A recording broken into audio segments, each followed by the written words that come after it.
Welcome to the Daily Intelligence Brief from IntelStor for the 29th of July, 2025. In today's top renewable energy news, wind energy is a significant economic driver in rural America. In Iowa, over 60% of the state's electricity came from wind energy in 2024. The state is also a hub for wind turbine manufacturing and maintenance jobs. Nationwide, wind and solar projects contribute about $3.5 billion annually in combined lease payments and state and local taxes, more than a third of it going directly to rural landowners. Wind and solar aren't just fueling the grid these days. They're helping keep farms and rural towns alive.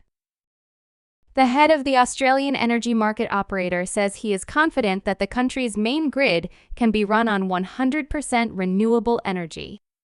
AEMO has been working on an engineering roadmap for several years to put in the protocols to allow renewables to account for full supply of electricity demand.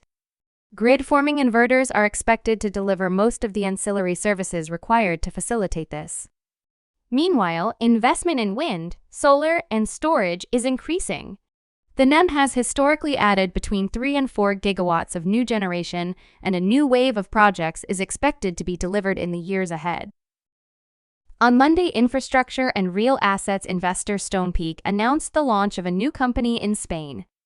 Called JouleTerra, it will serve as a land aggregation platform focused on building a diversified portfolio of grid-connected sites for renewables development across Europe. As part of JouleTerra's formation, Stonepeak acquired a joint interest in a subsidiary of Solaria Energía. The company manages thousands of hectares of land, primarily in Spain and Italy. They support more than 4 gigawatts of projects, and they will acquire more assets in the coming years. Mexico's wholesale electricity market is experiencing a dynamic period. After several years of slowdown, there is now an increase in the generation capacity incorporated into the system. However, recent investments are barely making up for the energy deficit accumulated over the last 6 years. While there are clear signs of investment appetite in renewables, the main structural obstacle is the lack of secondary regulations. These would allow for the implementation of the new electricity sector law. Australia will expand the volume of solar and wind projects it underwrites in the race to stabilize an aging power grid and hit a target of 82% renewable energy generation by 2030. The Capacity Investment Scheme, the government's flagship program to boost private investment in clean energy projects, would be expanded by 25%.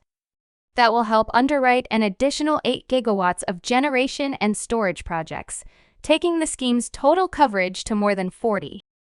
You can learn more about all of IntelStor's market and sales intelligence offerings at www.intelstor.com and subscribe to our channel today.